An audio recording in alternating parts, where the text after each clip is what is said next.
Hi everyone, good evening दोस्तों, कैसे हैं आप लोग। नमस्कार। तो आज लेकर आई हूँ 5 मई 2026 का ऑल शिफ्ट। चूंकि मैं अभी बाहर थी किसी काम से क्या मैं आई चेकअप के लिए गई हुई थी, तो अभी लौटी हूँ। मैंने कहा जल्दी से फटाफट बनाती हूँ, 2 दिन का ऑलरेडी डिस्टर्ब हो चुका है, 4 का और 5 का। तो 5 के लिए तो टाइम पे हूँ, बट 4 का हो गया तो उसको मैं डाल दूंगी इसके लिए वीडियो, है ना। चलिए विदाउट एनी डिले स्टार्ट करते हैं। इंपॉर्टेंट क्वेश्चन हमारे पास ये 4 मई का है भाई साहब। सॉरी, ये हमारे पास 5 मई का है। ये थोड़ा सा पीडीएफ खराब हो गई है, उसको सुधार लीजिएगा। 5 मई 2026 का ऑल शिफ्ट है। चलिए हमारे पास पहला क्वेश्चन है, when was the national food security act NFSA implemented in India. Bharat में राष्ट्रीय खाद्य सुरक्षा अधिनियम एनएफएसए कब लागू हुआ था? 2011, 2012, 2013 और 2015। सारे के सारे लोग बताएंगे एनएफएसए इंडिया में कब लागू हुआ था। बताइए प्लीज, क्या आंसर हो जाएगा। तो मैं बताऊं, ये बीजेपी सरकार के आने के पहले हुआ था। अब हमारे पास चूंकि बीजेपी सरकार का बस ये है और इसके पहले ये 3 ऑप्शन है। हमारा जो आंसर रहेगा वो रहेगा सी फॉर चेन्नई। 2013 में लागू हुआ था राष्ट्रीय खाद्य सुरक्षा अधिनियम 2013। ठीक है, इसके बारे में थोड़ा जानेंगे। The national food security act was officially signed into law on सितंबर 12, 2013। मतलब ये साइन हुआ था, एक्ट बना था इस दिन। And how it is consider retroactive. एक प्रोस्पेक्टिव होता है और एक रेट्रोएक्टिव होता है। प्रोस्पेक्टिव मतलब कि आने वाली डेट से, और रेट्रोस्पेक्टिव मतलब पीछे वाली डेट से। जैसे आज है हमारे पास 5 मई 2026 और आज को ये कानून पास हुआ और इस कानून को कहा गया कि ये कानून जो लागू हुआ है, ये कानून लागू रहेगा 1 मई 2026 से। तो ये हमारा रेट्रोस्पेक्टिव होगा, बैक डेट से लागू होना। ठीक है। However it is considered retroactive to July 5, 2013। तो देखिए, सितंबर में लागू एक्ट बना था, लेकिन जुलाई 5 से ये चालू हो गया था, इंप्लीमेंट हो गया था, लागू हो गया था। It aims to provide subsidised food grain to approximately 2/3 of India's population. राष्ट्रीय खाद्य सुरक्षा अधिनियम को आधिकारिक तौर पर 12 सितंबर 2013 को कानून के रूप में हस्ताक्षरित किया, सिग्नेचर किए गए, और यह भारत की लगभग 2/3 आबादी को रियायती कानून खाद्यान्न प्रदान करने के उद्देश्य से लाया जाता है। मतलब जो बीपीएल कार्ड होल्डर हैं उनके लिए है। आगे बढ़ेंगे, हमारे पास next question number 2। Which river forms the largest delta in the world. विश्व का सबसे बड़ा डेल्टा कौन सी नदी बनाती है? नील नदी, अमेजन नदी, गंगा, ब्रह्मपुत्र या फिर मिसिसिपी। सबसे बड़ा डेल्टा कौन बनाती है? विश्व की सबसे बड़ी नदी कौन सा सबसे बड़ा डेल्टा बनाती है? कौन सी नदी है जो कि सबसे बड़ा डेल्टा बनाती है? हमारा जो आंसर रहेगा, अब याद रखिए, इंडिया में है। इंडिया में हमारे पास अमेजन तो है नहीं, नील नदी है नहीं, मिसिसिपी है नहीं, तो आंसर हमारा सी फॉर चेन्नई। गंगा और ब्रह्मपुत्र रिवर है जो सबसे बड़ा डेल्टा बनाती है। अब ये कहाँ बनाती हैं? तो हम कहेंगे कि हमारा जो मैंग्रोव वन है, मैंग्रोव वन कहाँ पे है, क्या बोलते हैं, वेस्ट बंगाल में। तो वेस्ट बंगाल, ठीक है। और बाय द वे, बीजेपी जीत चुकी है बंगाल में, तो बीजेपी को हार्दिक शुभकामनाएं, थैंक यू। तो हमारे पास है Ganga Brahmaputra. The Ganga Brahmaputra delta also known as the Sundarban delta is the largest delta in the world.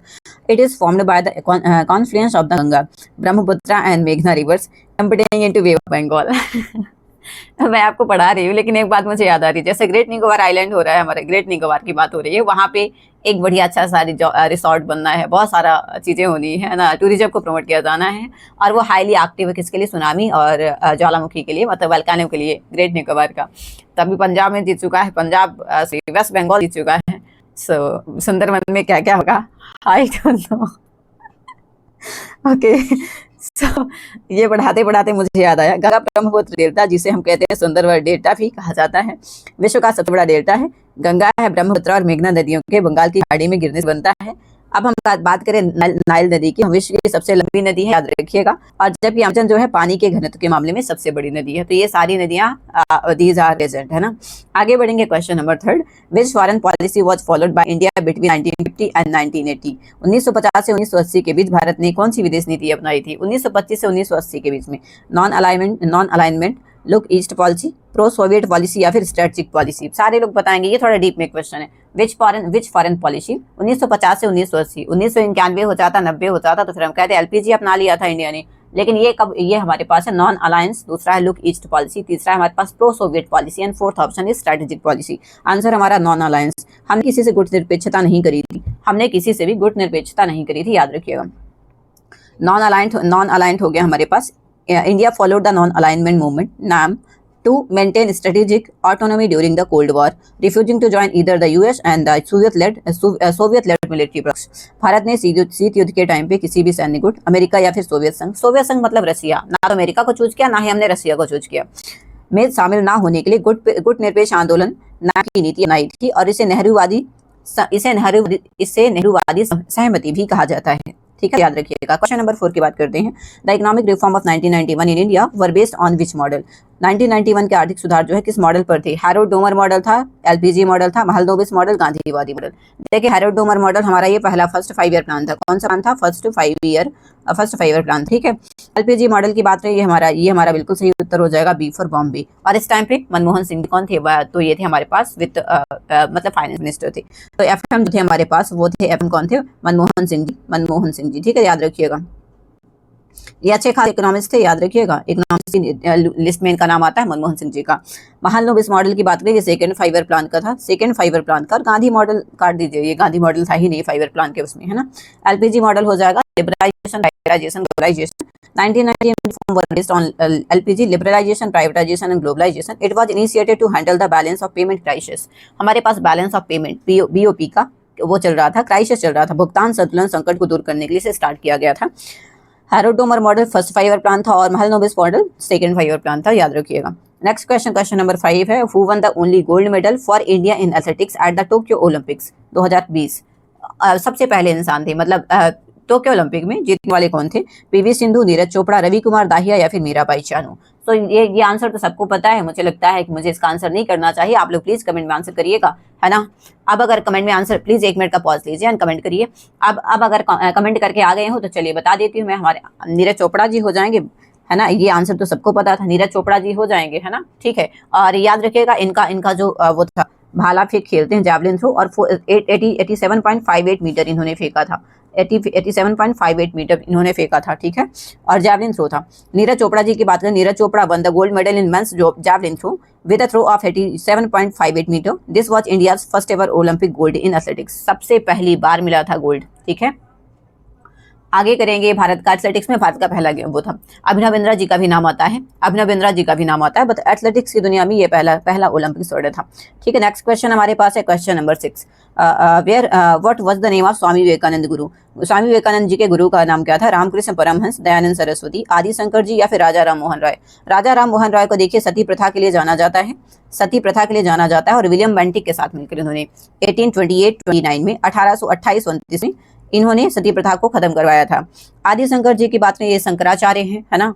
Dayanand Saraswati ji या फिर रामकृष्ण परमहंस? इन दो ऑप्शन में से बता दीजिएगा, जल्दी से बता दो, फटाफट बता दो। तो डेफिनेटली हमारे कौन हो जाएंगे? रामकृष्ण परमहंस जी। रामकृष्ण परमहंस जी हमारे सही उत्तर हो जाएंगे। गुरु थे विवेकानंद जी के। विवेकानंद जी की किताबों का नाम कर्मयोग और राजयोग, कर्मयोग और राजयोग इनकी बुक्स का नाम है, याद रखिएगा। बुक है किनकी? विवेकानंद साहब की, ठीक है। अब रामकृष्ण परमहंस जी की और थोड़ा सा एक्सप्लोर करते हैं रामकृष्ण परमहंस जी के बारे में। Swami Vivekananda guru was Ramakrishna Paramhansa. Under his influence Vivekananda dedicated his life to spiritualism and become a monk. Swami Vivekananda ji के गुरु रामकृष्ण परमहंस थे। उनके प्रभाव में आकर ही विवेकानंद ने संन्यास लिया और आध्यात्म के मार्ग पर चले, ठीक है। तो ये याद रखिएगा। नेक्स्ट क्वेश्चन है, question number 7। Which river is known as the Dakshin Ganga? South Ganga के नाम से। कावेरी है, गोदावरी है, कृष्णा है, नर्मदा है? भाई साहब इसमें थोड़ा सा कंफ्यूजन हो जाता है, क्योंकि साउथ गंगा की बात करें, साउथ गंगा कौन है? गोदावरी। कौन सी है? गोदावरी। साउथ गंगा कौन सी है? गोदावरी। और यहीं पे अगर क्वेश्चन आ जाए कि भाई क्या बोलते हैं, दक्षिण भारत की Ganga, Ganga of South India या फिर साउथ इंडियन गंगा, है ना। तो दक्षिण भारत की जो गंगा है उसे हम क्या कहते हैं? वो कौन सी है? कावेरी, गोदावरी, कृष्णा या फिर नर्मदा? तो इस केस में हमारा जो आंसर हो जाता है वो गोदावरी आ जाता है। सो दक्षिण गंगा के नाम से कौन जाना जाता है? दक्षिण गंगा के नाम से जाना जाता है क्या बोलते हैं, सॉरी मैंने ही गलती मार दिया और बता रही हूँ मैं आपको, ठीक है, सॉरी। हमारा जो आंसर आएगा गोदावरी। दक्षिण गंगा के नाम से कौन जाना जाता है? तो दक्षिण गंगा के नाम से जाना जाता है कावेरी को, दक्षिण गंगा के नाम से जाना जाता है कावेरी को। और साउथ इंडिया की गंगा, साउथ हिंदी से लिख देती हूँ साउथ इंडिया की गंगा से किसको कहा जाता है? तो वो कहा जाता है गोदावरी को। सो यहाँ पे सिर्फ दक्षिण गंगा है, तो दक्षिण गंगा के नाम से जाना जाता है जो है वो है गोदावरी और कावेरी, ठीक है। चलिए आगे बढ़ेंगे, हमारे पास नेक्स्ट क्वेश्चन है। मैंने कुछ गलत बता रही है क्या? मैं खुद ही कंफ्यूज हो गई इस क्वेश्चन में। एक सेकंड, मैं फिर से लेट मी करेक्ट इट, एक बार रुक गया, जस्ट गिव मी सम सेकंड्स। सॉरी मैं आपका टाइम वेस्ट कर रही हूँ, आई नो बट हो जाती है समटाइम्स गलतियां, है ना। दक्षिण गंगा के नाम से किसको जाना जाता है? दक्षिण गंगा के नाम से या फिर साउथ गंगा के नाम से किसको जाना जाता है? कावेरी है, गोदावरी है, कृष्णा है, नर्मदा है? मैं थोड़ा सा कंफ्यूज हो गई हूँ। हमारा जो सही उत्तर हो जाएगा, आप बिल्कुल सही हूँ मैं, बी नंबर गोदावरी। दक्षिण गंगा के नाम से गोदावरी को जाना जाता है। और साउथ इंडिया की गंगा, साउथ इंडिया की गंगा के नाम से जाना जाता है कावेरी को, साउथ इंडिया की गंगा कावेरी को कहा जाता है, तो ये याद रखिएगा, ठीक है। कंफ्यूजिंग था। चलिए थोड़ा सा नर्मदा तो आपको पता है एमपी से निकलती है। कृष्णा रिवर कहाँ से निकलती है जरा बताएंगे आप, कृष्णा रिवर कहाँ से निकलती है, फिर इसका ओरिजिन कहाँ पे है। हमारे पास है Godavari. Godavari is known as Dakshin Ganga due to its large size and religious importance. It is the second longest river in the India after the Ganga. तो सबसे पहले गंगा है, उसके बाद गोदावरी है। गोदावरी क्या बोलते हैं हमारे पास दक्षिण गंगा। अब अगर बात करें दक्षिण भारत की गंगा जो है, Ganga of South India Kaveri को कहा जाता है, या जबकि दक्षिण गंगा गोदावरी को। ये थोड़ा सा इंपॉर्टेंट पॉइंट है, मैंने इसको समझाया भी है और मुझे पता था ये कि यहाँ पे कहीं ना कहीं मैं मार खाऊंगी, तो मैंने लिख लेती हूँ। आगे बढ़ेंगे, आगे बढ़ेंगे। हमारे पास next question, under which article of the Indian constitution is the governor of state appointed by the president. किस भारतीय संविधान के किस अनुच्छेद के तहत राज्य के राज्यपाल की नियुक्ति राष्ट्रपति द्वारा होती है। 153, 155, 161, 213। राज्य के राज्यपाल की नियुक्ति राष्ट्रपति करते हैं। ये किस आर्टिकल में गिवन है, सारे के लोग बताएंगे ये किस आर्टिकल में गिवन है कि राज्य के जो गवर्नर रहेंगे उनको अपॉइंट कौन करेंगे, राष्ट्रपति। आर्टिकल 153, 155। आंसर हमारा 155 हो जाएगा दोस्त, 155 155 में लिखा हुआ है कि जो राष्ट्रपति है राज्यपाल को अपॉइंट करेंगे या फिर गवर्नर को अपॉइंट करेंगे। Article 155. According to Article 155, Governor of the state is appointed by the President by warrant under his hand and his seal. मतलब सील और हाथ से वो अपॉइंट होते हैं। Governor holds office during the pleasure of the president. 155 के अनुसार राज्य के राज्यपाल की नियुक्ति राष्ट्रपति द्वारा होती है। राष्ट्रपति के प्रसाद पर्यंत प्लेजर ऑफ द प्रेसिडेंट पद धारण करता है, ठीक है। आर्टिकल नंबर 153 कहता है says there shall be a governor for each state. हर एक स्टेट का एक गवर्नर होगा। जैसे कहा जाता है कि हर एक भारत का एक संविधान होगा, वैसे ही प्रत्येक राज्य के लिए एक राज्यपाल रहेगा, ठीक है। आर्टिकल 213 की बात कर लेते हैं, power of governor to promulgate ordinance. मतलब राज्यपाल को अध्यादेश जारी करने की क्या होती है, शक्ति होती है। अध्यादेश, राज्यपाल को अध्यादेश जारी करने की शक्ति होती है, तो याद रखिएगा। क्वेश्चन नंबर 10 चलते हैं। Which ancient dynasty sponsored the Tamil Sangam assembly in Madurai. Madurai में तमिल संगम सभाओं का संरक्षण किस प्राचीन राजवंश ने किया था। चोला है, चेरा है, पांड्या है, पल्लवा है। सारे साउथ इंडिया के हैं, सारे साउथ इंडिया के हैं। अब बताना है यहाँ पे तमिल संगम सभाओं का संरक्षण किसने किया था, तो मेरे ख्याल से पांड्या हो जाएगा। पांड्या, ठीक है, पांड्या याद रखिएगा। मदुरई में तमिल संगम सभाओं का संरक्षण किस प्राचीन राजवंश ने किया था, आंसर इज पांड्या, ठीक है। तो याद रखिएगा आंसर हमारा क्या है, पांड्या। चलिए थोड़ा सा बात करते हैं पांड्या की। पांड्या जो है Pandya king of South India are famous for sponsoring the Tamil Sangam assembly. Literary मतलब ये क्या था, तमिल संगम वो क्या था, असेंबली क्या थी, तो ये लिटरेरी गैदरिंग थी, मतलब एजुकेटेड लोगों की गैदरिंग थी in Madurai, which gave the Sangam its name, है ना। संगम इज इसका नाम दिया गया। भारत के पांड्य राजाओं को मदुरई में तमिल संगम सभाओं साहित्यिक सम्मेलनों को संरक्षण देने के लिए जाना जाता है, इसके कारण इस युग का नाम संगम युग पड़ गया। चोला की बात करें, known for their strong navy and rule of Karikala, है ना। तो चोला जो जाने जाते, इनके पास स्ट्रॉन्ग नेवी थी और रूल ऑफ कारिकला। चेरा की बात करें, rule the Kerala region and were famous for trade with Roman. तो केरला क्षेत्र पर शासन किया और रोमन के साथ क्या इन्होंने ट्रेड किया, व्यापार किया। क्वेश्चन नंबर 11 है हमारे पास, what is the projected GDP growth rate of India for 2025-2026 according to IMF। क्या बोलते हैं, इंटरनेशनल मॉनेटरी फंड, IMF का फुल फॉर्म। IMF के अकॉर्डिंग 2025-26 के लिए भारत की अनुमानित जीडीपी वृद्धि दर कितना है, 6.1, 6.8, 7 या फिर 7.6। अच्छा क्वेश्चन, IMF की बात हो रही है, इंटरनेशनल मॉनेटरी फंड की बात हो रही है, तो अभी तो हाईएस्ट है भाई। अनुमान भारत के अनुमानित जीडीपी वृद्धि दर क्या है, तो हमारे पास 7 से ऊपर ही है, तो 7.6, 7 नहीं है, 7.6। Answer is 7.6। ये 6.8 कब रही है, अगर किसी को पता हो तो 6.8 कब रही है, तो देखिए 6.8 ये पहले थी, अभी हालिया जो हुआ है अनुमानित दर 7.6 हो चुकी है 24-25 में। हमारे पास 7.6 आंसर है। According to IMF world economic outlook April 2026 के according India's real GDP growth is projected at around 7.6% for the 2025-2026 fiscal year, making it one of the fastest growing major economies. IMF world economic outlook April 2026 के according वित्त वर्ष 2025-26 के लिए भारत की वास्तविक GDP वृद्धि दर लगभग 7.6 रहने का अनुमान है, अभी हुई नहीं, अनुमान है ना। पहले के कुछ अनुमानों में मतलब 2024-25 में 6.5 से बढ़कर 7% के बीच बताई गई है, लेकिन हालिया रिपोर्ट में बढ़ाकर 7.6 कर दिया गया और एक्चुअल जो थी वो 6.8% थी 24-25 के लिए, ठीक, याद रखिएगा। अच्छा क्वेश्चन, नेक्स्ट क्वेश्चन हमारे पास मैंने लिया भी था, जो कि मैं पढ़ा रही हूँ अभी, लाइव मॉक टेस्ट का एनालिसिस करवाती हूँ, जो कि लाइव मॉक टेस्ट नहीं कहें, PYQ कहें, क्योंकि अभी मेरा जो चल रहा है 15 सितंबर 2025 का चल रहा है पेपर SSC CGL का। तो अगर आप चाहें तो जुड़ सकते हैं मेरे साथ, और ये डेली होता है 9:05 PM to 11 PM every day. और चूंकि क्या था, मेरी क्वार्डिया में थोड़ा सा दिक्कत है, तो मैं आई टेस्ट के लिए गई हुई थी, सो कल का क्लास नहीं हो पाया और आज का क्लास नहीं होगा, चूंकि 9:05 हो चुका है और ऑलरेडी मैं इसी टाइम पे ये वाला वीडियो शूट कर रही हूँ। है ना। चैनल का नाम है जो चैनल का नाम है भाई विराट विजन। अराउंड 44,000 लोग जुड़ा हुआ है, तो प्लीज आप भी जुड़िए। इट्स हम्बल रिक्वेस्ट दोस्तों, मुझे अच्छा लगेगा कि अगर आप आएंगे तो। बाकी अपना आउटपुट देना ना भूलें। लाइक शेयर और सब्सक्राइब का बिल्कुल नहीं बोला आज, तो भाई लाइक शेयर और सब्सक्राइब करते रहें, है ना। अपना ही घर समझिए और प्रॉपर आइए, और बिल्कुल आलतू फालतू कोई कंटेंट आपको नहीं मिलेगा, सिर्फ काम की चीजें मिलेगी और काम का कंटेंट मिलेगा। भारत के विभाजन के खिलाफ सबसे प्रमुख नेता कौन थे? विभाजन के खिलाफ what was the name of the leader who was most prominently against the partition of India? हमारे पास है मोहम्मद अली जिन्ना, महात्मा गांधी, माउंटबेटन या फिर सरदार पटेल। विभाजन के खिलाफ कौन था? विभाजन के खिलाफ देखिए, जिन्ना साहब तो चाहते थे कि विभाजन हो जाए, गांधी साहब थे, गांधी जी जो थे विभाजन के खिलाफ थे, है ना। तो उन्होंने नारा भी दिया था, एक भारत नेक भारत, ठीक है, एक भारत नेक भारत उन्होंने नारा दिया था। चलिए हम इनके बारे में पढ़ते हैं। Mahatma Gandhi was the most prominent leader against partition, stating it should only happen over his dead body, है ना। Other leaders like Khan Abdul Ghaffar Khan also opposed it. Khan Abdul Ghaffar Khan को हम कहते हैं सीमांत गांधी, और आज ये क्वेश्चन फंसा था, है ना। महात्मा गांधी विभाजन के सबसे कट्टर विरोधी थे। उनके अलावा खान अब्दुल गफ्फार खान जो कि सीमांत गांधी, और मौलाना अबुल कलाम आजाद ने अखंड भारत का समर्थन किया था। और मौलाना अबुल कलाम आजाद कौन थे? तो ये थे हमारे दोस्त पहले education minister, first education minister थे, ठीक है, याद रखेंगे ये। और अच्छा क्वेश्चन बन जाता है। और जो भी कहते हैं कि नहीं आपको गलत रिव्यू देते हैं भाई, तो एक बार प्लीज दूसरों का भी चेक करें, मैं भी चेक करती हूँ, आप भी चेक करें। Thank you. आगे बढ़ेंगे। In policing term what is a person called who has witnessed a crime happening? Police की भाषा में उस व्यक्ति को क्या कहा जाता है जिसने करते हुए देखा है, होते हुए देखा है? अक्यूज्ड, सस्पेक्ट, विटनेस या फिर कन्विक्ट? तो ये आंसर तो बन ही जाएगा, इसमें क्या ही करना है। मतलब अगर आपने कुछ हो रहा है, आपने कोई एक्सीडेंट देखा है, तो वहां पे आप विटनेस रहेंगे, आई विटनेस रहेंगे, कि आपने अपनी आंखों से देखा है, किसी का सुना है, आप नहीं बोल रहे हैं, आपने अपनी आंखों से देखा है, you have seen with your own eyes, है ना, और रियल एंड जेन्युइन आईज से देखा है आपने।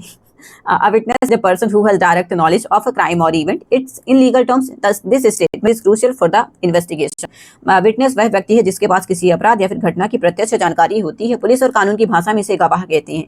Accused वह जिस पर आरोप लगा हो, और convict वह जिसका दोष सिद्ध हो चुका हो। Convict वो है जो दोष सिद्ध हो चुका है कि हाँ भाई इसी ने किया है ना, इसी ने किया है, इसी की गलती है। आगे बढ़ेंगे question number 15। Who is the author of the Pulitzer Prize winning book Interpreter of the Maltese?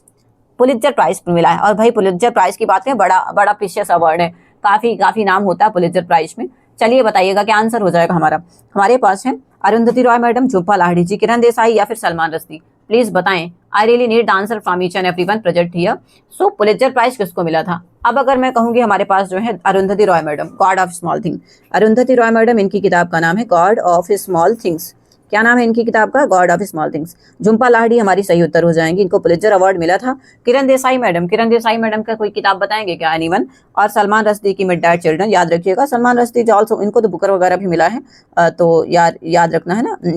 अरे मिडनाइट चिल्ड्रन में रश्दी क्यों लिख रही हूँ? मिडनाइट चिल्ड्रन है ये, मिडनाइट चिल्ड्रन है। आई होप मैं ज्यादा तेज नहीं भाग रही होंगी, क्योंकि काफी लोगों का कमेंट आ रहा था कि मैडम थोड़ा स्लो कर दीजिए अपनी आवाज, बहुत ज्यादा तेज है। तो आज मैंने थोड़ा स्लो ही पढ़ाया है, इतना भागी नहीं हूं मैं, ठीक है। एनीवे हमारा आंसर बी और बॉम्बे है। झुम्पा लाहिड़ी इंग्लिश में entrepreneur of maladies is a collection of 9 shorts stories by American author of Indian origin. Indian origin it means कि ये इनके दादा और ताऊ और मम्मी पापा इंडिया से थे, लेकिन इनका बर्थ भी बाहर हुआ है विदेशों में, और वो पले बड़े भी विदेशों में है। Indian origin. Jhumpa Lahiri published in 1999। It won the Pulitzer prize for fiction in 2000।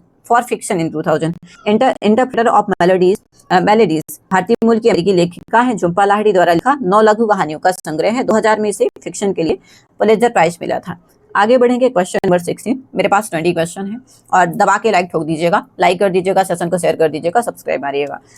Which team won the Durand Cup 2023 title? 2023 का टाइटल किसको मिला है? ईस्ट बंगाल को, मोहन बागान सुपर जायंट को, मुंबई एफसी को, या फिर केरला ब्लास्टर्स को? प्लीज बताइएगा। डूरंड कप की बात हो रही है, किसने जीता था? हमारे पास क्या आंसर हो जाएगा? चाय बागान की बात हो रही है, मतलब मोहन बागान सुपर जायंट ने इसे जीता था। डूरंड कप की बात हो रही है, ठीक है। आंसर नंबर बी रहेगा। इसके बारे में थोड़ा पढ़ेंगे हम। Mohun Bagan super giant won the 2023 Durand Cup by defeating East Bengal 1-0 से in the final held in Calcutta में हुआ था। This was their 13th Durand Cup title.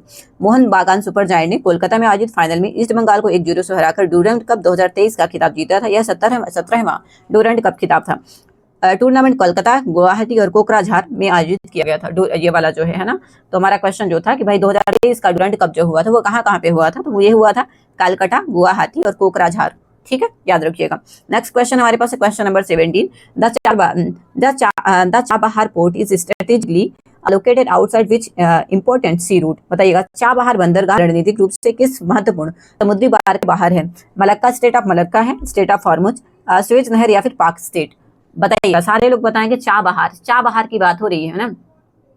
तो हमारा जो आंसर हो जाएगा, अभी ईरान काफी चर्चा में रहा है, हार्मुज स्टेट बहुत ज्यादा चर्चा में रहा, तो आंसर हमारा बी फॉर बॉम्बे रहेगा, strait of Hormuz.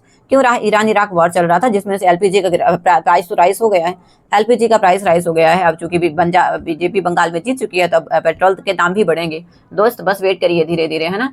So answer हमारा क्या रहेगा? Strait of Hormuz, strait of Hormuz हो जाएगा। अब Chabahar port is located in Iran outside the strait of Hormuz. It provides India directly access to the Indian Ocean and Central Asia by passing Pakistan. Chabahar बंदरगाह Iran में स्थित है और Hormuz जलप्रभु मध्य के बीच है। भारत को पाकिस्तान को दरकिनार करते हुए हिंद महासागर और मध्य एशिया तक सीधी पहुंच प्रदान करता है। ठीक है, नेक्स्ट क्वेश्चन हमारे पास है क्वेश्चन नंबर 19। जैन आगम जो है, जैन आगम हमारे स्क्रिप्चर होते हैं, पर originally written in which language? Jain Agam जो है शास्त्र मूलतः किस भाषा में रचे गए हैं? संस्कृत है, पाली है, प्राकृत है या फिर हिंदी है? जैन आगम शास्त्र किस लैंग्वेज में लिखे गए हैं? प्लीज बताइएगा, सारे के सारे लोग बताएंगे दोस्तों। Thank you so much everyone. अब उस टाइप की भाषा जो चाहे जैन धर्म हो चाहे बौद्ध धर्म हो, प्राकृत और पाली ऐसी दो लैंग्वेज थी जो आम भाषा की भाषाएं थी। तो पाली याद रखिएगा बौद्धिज्म है,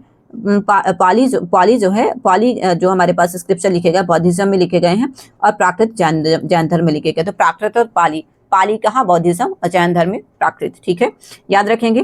प्राकृत की बात करें, Jain Agams were written in Prakrit which was the common language of the people at that time. Later many were also written in Sanskrit.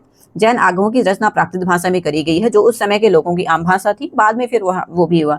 अब भगवान बुद्ध के उपदेश जो है मुख्य रूप से पाली लैंग्वेज में है। तो मैंने कहा बौद्धिज्म जो है वो पाली में है और जैनिज्म जो है वो हमारा किसमें है? प्राकृत में है। ठीक है, आगे बढ़ेंगे question number 20। What is a person called in legal term who is suspected of committing a crime found at the crime scene? अपराध स्थल पर पाया गया वह व्यक्ति जिस पर अपराध करने का संदेह हो, कानूनी भाषा उसे क्या कहते हैं? विटनेस कहते हैं, सस्पेक्ट कहते हैं, विक्टिम या फिर एडवोकेट? एडवोकेट तो भाई वकील होता है, विक्टिम जिस पर अपराध हुआ हो, जिसके ऊपर अपराध किया गया हो, और सस्पेक्ट हमारा हो जाएगा जिसने किया हो, और विटनेस वो पर्सन होता है जिसने अपनी आंखों से देखा हो, है ना। तो आंसर हमारा क्या रहेगा? हमारा आंसर हो जाएगा भाई सस्पेक्ट। ठीक है, सो इसका पढ़ेंगे। A person suspect of a crime is called a suspect. Once formally charged the person is called as accused. मतलब दोषी पाया जाता है। अक्यूज्ड मतलब कि अगर दोष सिद्ध हो गया उसे क्या कहेंगे? दोषी कहेंगे, अक्यूज्ड कहेंगे। जिस व्यक्ति पर अपराध करने का संदेह होता है उसे हम संदिग्ध कहते हैं। आरोप तय होने के बाद अभियुक्त कहलाता है ना। ठीक है, थैंक यू सो मच। बस आज का सेशन इतना ही, और ये था 5 मई शिफ्ट नंबर मतलब ऑल शिफ्ट थी 5 मई 2026 का SSCGD का। This is not an analysis but most expected question है। Thank you so much everyone. Like share और सब्सक्राइब जरूर करिएगा। और हाँ, अगर आपने पेपर दिया है और मुझसे कोई क्वेश्चन छूट गया तो please let me know in the comment section as well. और अगर चाहें तो आप मुझसे टेलीग्राम कर सकते हैं। खुशी द बेस्ट नाम से टेलीग्राम डालिएगा, आपको जरूर मिलेगा। इसके साथ साथ टेलीग्राम का लिंक मैंने डिस्क्रिप्शन में दिया हुआ, तो आप डायरेक्टली वहां से भी जुड़ सकते हैं मेरे साथ। Thank you so much everyone, बहुत शुक्रिया। Please do like share and subscribe. मिलते हैं नेक्स्ट वीडियो में। टिल देन सी या, और थैंक यू सो मच, बहुत शुक्रिया, थैंक यू, बहुत शुक्रिया। Wishing you very good luck जिनका भी अपकमिंग पेपर है दोस्तों। ऑल द बेस्ट आपके लिए। Thank you.